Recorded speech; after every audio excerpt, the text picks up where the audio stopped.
Democrats claim migrants are, in fact, more law-abiding than Americans. That's typical. Joining me now, Tom Homan, former acting ICE director. Now, Tom, I know you're saying, in addition to these stories, you say that the drug cartels are also fanning across the country, becoming more powerful, faster even than this Tren de Aragua. What can you tell us that your sources are telling you tonight? Well, we know the drug cartels in Mexico have killed more Americans than every terrorist organization in the world combined. That's why they need to be designated terrorist organizations, and President Trump will do that.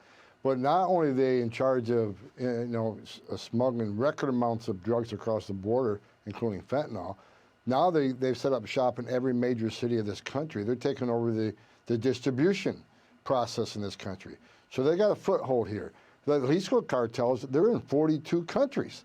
So it's like, these cartels are big business, and it's going to take a strong president to wipe them off the face of the earth, because Mexico's not going to do it. They're too corrupt. It's going to take a strong leader in the United States, special operations, to take them out. They've killed more Americans than every terrorist organization in the world. Why would we not target them? Well, it seems like everyone I know knows someone, closely knows someone, who has taken something that was laced with fentanyl. And teens dying, in the area where I live, teens dying, it's the most heartbreaking thing. And we're all supposed to say, oh, well, they commit fewer crimes than everyone else. And Tom, Charlemagne asked Kamala about who really is to blame for the border crisis. Watch this.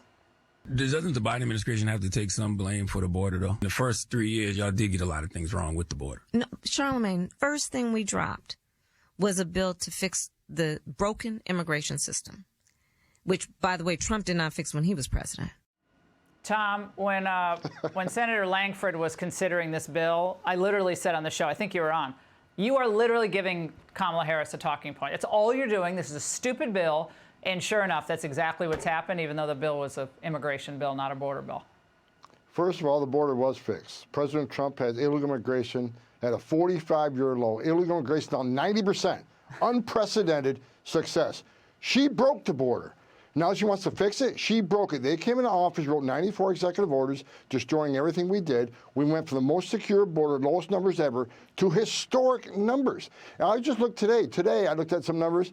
The removal, the deportation of criminal aliens, illegal aliens who have committed a crime, is down 74% under this administration. So they're not even removing the worst of the worst.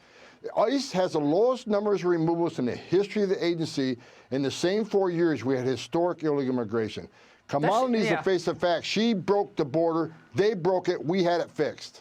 Well, Tom, the media and Kamala Harris herself are doing everything they can to minimize her involvement in the border, including today. Watch this. Why do you allow them to call you the border czar when that's not even that wasn't your role? I'm not giving him permission for that. Oh, you're right. But I mean, you don't push back on it because that wasn't your role. Fact checkers have made that clear.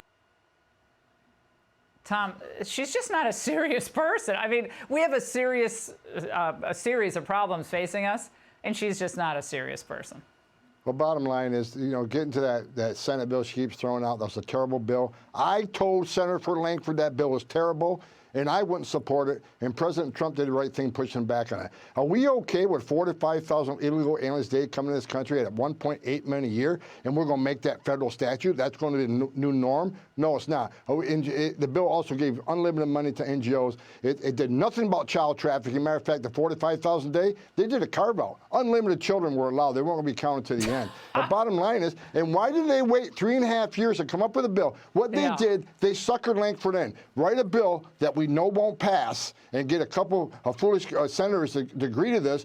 Then we know it won't pass, but you know what? Then when it doesn't pass, we'll blame the Republicans for the border mess. He fell for the trap. This is nothing but an election ploy. They haven't done a single thing to slow the flow. They've never tried to secure the border. They unsecure the border. Unsecure the border. Yeah, I don't think anyone is buying this, but I guess they're trying as hard as they can, but I don't think it's working. Tom, as always, you rock on this. Hey, Sean Hannity here. Hey, click here to subscribe to Fox News YouTube page and catch our hottest interviews and most compelling analysis. You will not get it anywhere else.